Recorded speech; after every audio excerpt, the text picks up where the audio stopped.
Welcome class 10th केंद्रित के इस ऑनलाइन पोर्टल पर फिर से स्वागत है आपका। आज हम लोग फिर से यूनिफिकेशन की सीरीज में हैं और हम लोग बात करेंगे role of Garibaldi in unification of Italy. आज के चैप्टर में हम लोग कुछ नायक हैं, कुछ हीरोज़ हैं इटली के, जर्मनी के, यूरोप के कुछ हीरोज़ के बारे में पढ़ेंगे। तो सबसे पहला जो नाम है वो गैरिबाल्डी का है। इटली के यूनिफिकेशन की जब बात करें तो बहुत सारे नाम आते हैं। उसमें सबसे पहला नाम विक्टर इमैनुअल, उसके बाद काउंट कैवोर कैमिलो बेंसो, उसके बाद जूसेपे मैत्सीनी और गैरिबाल्डी।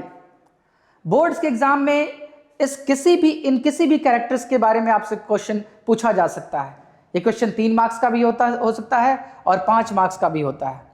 तो इसलिए एग्जाम्स में बैठने से पहले ये ज़रूरी है कि इन विषयों की तैयारी हमारी बेहतर तरीके से हो और इससे रिलेटेड पॉइंट्स को, इससे रिलेटेड फैक्ट्स को हम जान ले। ये हमारे लिए बेहतर है। ये ज़रूरी है कि एग्ज़ाम में बैठने से पहले ये सारे पॉइंट्स हमें याद हों, हम इनके बारे में अच्छी जानकारी रखें। इस गैरिबाल्डी के बारे में बताने से पहले मैं फिर से थोड़ा बताना चाहूँगा, क्योंकि आप रिफ्रेश हो जाएं, वो जान जाएं कि आखिर हम लोग क्यों पढ़ते हैं इनको, क्या ज़रूरत है इन लोगों को पढ़ने की, क्या ज़रूरत है फॉर्मेशन और यूनिफिकेशन पढ़ने की। तो आपने जो शब्द सुना होगा, आप एक शब्द जो नेशन स्टेट है, नेशन है, इससे अच्छी खासी जान पहचान इस शब्द से हुई होगी कि नेशन स्टेट का फॉर्मेशन क्यों हो रहा था फ्रांस में या यूरोप के देशों में। क्या वो मल्टी नेशनल टाइप अंपायर्स थे, वो अच्छे नहीं थे? क्या वो ठीक से फंक्शन नहीं कर रहे थे? लोगों को क्या ज़रूरत थी एक अंपायर को हटा करके, एक डायनेस्टी को हटा करके एक नए सेट ऑफ रूल्स को फिर से फंक्शन कराना। तो जो कंट्री का कॉन्सेप्ट होता है, नेशन का कॉन्सेप्ट होता है कि एक ऐसा भूभाग बनाना, एक ऐसा भूखंड बनाना जिसका स्वामित्व वहाँ के नेटिव रूलर्स के हाथ में हो, जिसमें वहाँ के लैंग्वेज, वहाँ के कल्चर का डोमिनेशन हो, जहाँ लोग कॉमन कल्चर शेयर करते हो, जहाँ लोगों का कॉमन लैंग्वेज हो। नेशन है क्या? नेशन कोई स्टेट का बाउंड्री नहीं या फिजिकल बाउंड्री नहीं है। नेशन क्या है? नेशन एक मेंटल स्टेट, मानसिक अवस्था है। लोगों के मन में जो राष्ट्र की भावना है वो एक भावना है, कोई ज्योग्राफिकल एरिया नहीं। किसी देश के बाउंड्री के पार भी नेशन निवास करता है। तो जब हम इटालियन नेशन की बात करते हैं, हम जर्मन नेशन की बात करते हैं, ब्रिटिश नेशन की बात करते हैं, तो इसका मतलब ये होता है कि कॉमन आइडेंटिटी को लेकर बनाए गए स्टेट। तो ये जो कॉमन आइडेंटिटी होती है, क्रिएशन ऑफ कॉमन आइडेंटिटी, इसी को नेशनलिज्म कहते हैं।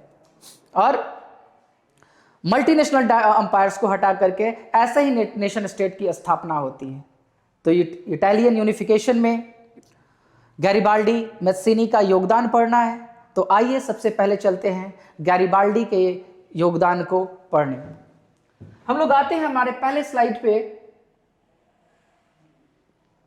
सबसे पहले हम लोग देखेंगे इंट्रोडक्शन। गैरिबाल्डी के बारे में हम लोग जानेंगे।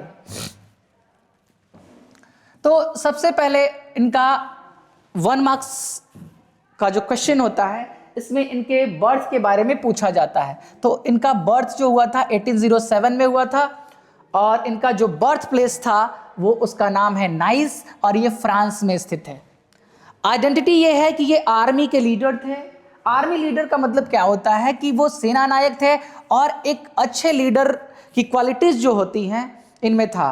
इनके स्पीचेस इतने तगड़े होते थे, ये लोगों को अपनी बातों से अपने फेवर में कर लेते थे। एक बहुत अच्छे वक्ता, एक बहुत अच्छे नायक के रूप में गैरिबाल्डी को हम लोग जानते हैं। आइए बात करते हैं पेरेंट की।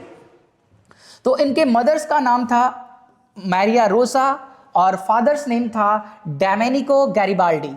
माता पिता का नाम, मदर नेम मारिया रोसा और फादर्स नेम डोमेनिको गैरिबाल्डी। आइए बात करते हैं डेथ की। तो इनका डेथ जो है 2 जून 1882। प्लेस ऑफ डेथ जो था वो कैपेरेरा भी फ्रांस का ही एक प्लेस है।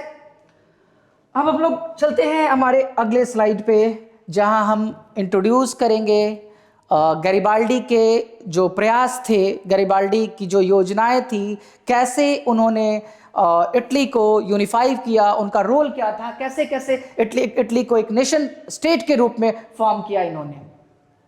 जूसेप्पे Garibaldi was a great Italian patriot and revolutionary leader. Garibaldi प्रारंभ से ही इटली को एक बेहतर राष्ट्र के रूप में देखना चाहते थे, एक मल्टी डायनेस्टीज जो रूलर्स थे उनसे मुक्त देखना चाहते थे। वो चाहते थे कि इटली जो है वो एक नेशन स्टेट बने, भले ही वो रिपब्लिक हो या फिर किसी नेशन स्टेट के रूप में, किसी रिपब्लिक के रूप में आए या किसी राजतंत्र के अधीन हो। ये इसका डिस्कशन उन लोगों ने बाद में किया। आते हैं सेकेंड पॉइंट पे। He believed in a united and independent Italy and developed his life to it. वो चाहते थे कि इटली इंडिपेंडेंट हो, किसी दूसरे राष्ट्र या दूसरे मल्टीनेशनल अंपायर का असर उस पर नहीं हो, प्रभाव नहीं हो, एक संप्रभु राष्ट्र। अब संप्रभु राष्ट्र क्या होता है, सोवरेन कंट्री क्या होता है? सोवरेन कंट्री का मतलब होता है कि वैसा राष्ट्र जिसके आंतरिक मामलों में बाहरी दखल नहीं हो, जिसकी एक क्लियर बाउंड्री हो, क्लियर मेजॉरिटी ऑफ पीपल हो और वहाँ एक गवर्नमेंट हो जिसमें किसी बाहरी शक्ति का दखल नहीं हो। तो वो एक सोवरेन नेशन के रूप में इटली को देखना चाहते थे। आगे आते हैं। He organized a group of volunteer known as the red shirts. लगभग 1000 लोगों का वॉलंटियर का समूह इन्होंने बनाया। लगभग 1000 वॉलंटियर्स का समूह इन्होंने बनाया जिसे रेड शर्ट आर्मी कहते हैं। और ये रेड शर्ट आर्मी जो है अब व्हील करा करके, विद्रोह करा करके इटली को यूनिफाई करने में इनका महत्वपूर्ण योगदान हुआ। लोगों को उन्होंने भड़काया, जो असंतुष्ट लोग थे उन्हें बताया कि इटली में उनके अधिकारों का हनन कैसे हो रहा है, कैसे उनको दबाया जा रहा है, कैसे उन पे संस्कृतियाँ थोपी जा रही हैं। इसको वो सामने लाए। इनकी रेड शर्ट आर्मी ने लोगों को जागरूक किया, अवेयर किया, उनके साथ अपवील में साथ साथ आए, विद्रोह में साथ साथ आए और उनके कॉपरेशन से इटली यूनिफाई हो पाया। आगे बढ़ते हैं। इन 1860 he led the famous expedition of called the Red Shirts। ये अगला वही पॉइंट है। he captured Sicily from the Bourbon rulers। Bourbon rulers dynasty जो थी, ये इनका जो है दुनिया के अलग अलग देशों में, ये खासकर यूरोप, पूरे यूरोप में बर्बन्स का प्रभाव था। तो ये चाहते थे कि जो बर्बन लोग हैं, बर्बन डायनेस्टी है, इनके प्रभाव से इटली को कम से कम मुक्त कराया जा सके, है ना। इसके लिए उन्होंने साउथ में, ये जो है नेपल्स है और सिसिली है, जिसको हम लोग मैप पे आप देख पाएंगे, नेपल और सिसिली, जिसको हम लोग किंगडम ऑफ टू सिसिलीज कहते हैं, किंगडम ऑफ टू सिसिली, ठीक है। तो इसको नेपल्स और सिसिली भी हम लोग कहते हैं। तो इसको आज़ाद कराने में गैरिबाल्डी और उनके रेड शर्ट आर्मी की बहुत बड़ा योगदान था। आगे आते हैं। After Sicily he marched Naples and defeated the rulers there. मैंने बताया आपको पहले कि नेपल्स और सिसिली, जिसको हम लोग किंगडम ऑफ टू सिसिलीज के नाम से जाने जाते हैं, अगर गैरिबाल्डी नहीं होते तो इन दोनों डायनेस्टीज को हराना, इन दोनों को आज़ाद करा लेना बहुत मुश्किल था। ये वाला एरिया मैं फिर से आपको दिखा दे रहा हूं। ये वाला जो एरिया है ये नेपल्स का है और ये जो है सिसिली का है। ये दोनों एरिया, ये गैरिबाल्डी का योगदान है इसको आज़ाद कराने में। आगे बढ़ते हैं। He liberated the whole southern Italy from foreign control। South का ये जो पूरा एरिया है, जिसको हम लोग किंगडम ऑफ टू सिसिली कहते हैं, उसको आज़ाद कराने में, उसको फ्री कराने में, उसको लिबरेट कराने में गैरिबाल्डी का अहम योगदान था। या यूं कहे कि उनके बिना साउदर्न पार्ट को आज़ाद नहीं कराया जा सकता, तो अक्षरशः सही है।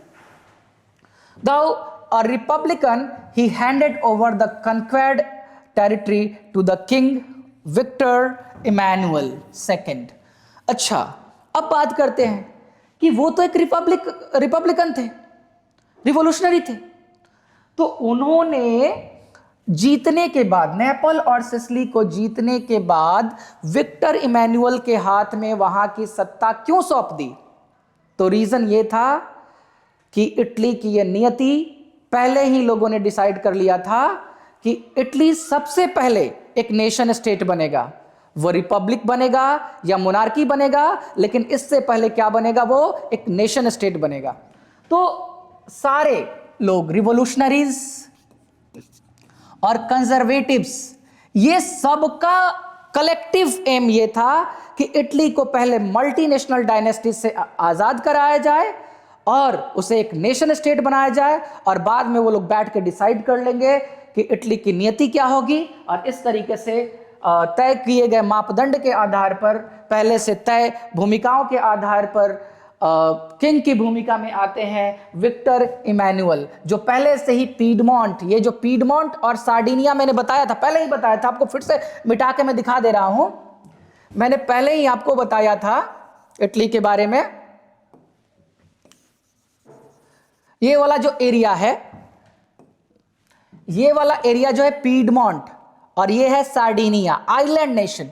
तो पीडमोंट और सार्डिनिया पे विक्टर इमैनुअल का शासन था। बाकी इटली का जितना है, ये वेनिस है, पर्मा मोडेना, टस्कनी है, पैपल स्टेट है, इस सब पे शासन चलता था अलग अलग लोगों का। पैपल स्टेट जो रोम था वो चर्च के कब्जे में था, जो क्लाइंट स्टेट था वो पर्मा मोडेना टस्कनी वो ऑस्ट्रियन पावर के कंट्रोल में था। और इस तरीके से साउदर्न पार्ट को गैरिबल्डी जीत करके और दे देते, वहां का किंग घोषित करते हैं, प्रोक्लेम करते हैं विक्टर इमैनुअल को। This helped in bringing north and south Italy together, और इस तरीके से नॉर्थ और साउथ इटली यूनिफाई हो जाता है। दस Garibaldi became one of the great hero of Italian unification. और इस तरीके से गैरिबाल्डी जो है इटली के यूनिफिकेशन के सबसे बड़े हीरो के रूप में उभर के आते हैं। ऐसे तो मैत्सिनी का भी बहुत योगदान था, काउंट कैवोर का योगदान था, विक्टर इमैनुअल का योगदान था, लेकिन आज हम लोग गैरिबाल्डी को पढ़ रहे हैं। तो गैरिबाल्डी के बिना साउदर्न इटली को जीतना बहुत मुश्किल था, या यूँ कहे कि नामुमकिन था। तो बिल्कुल सही है। और इस तरह से आज के लिए इतना ही। अगले वीडियो में हम लोग मैत्सिनी को पढ़ेंगे, काउंट को पढ़ेंगे और विक्टर इमैनुअल को पढ़ेंगे। धन्यवाद। पोर्टल पे बने रहें, लाइक करते रहें।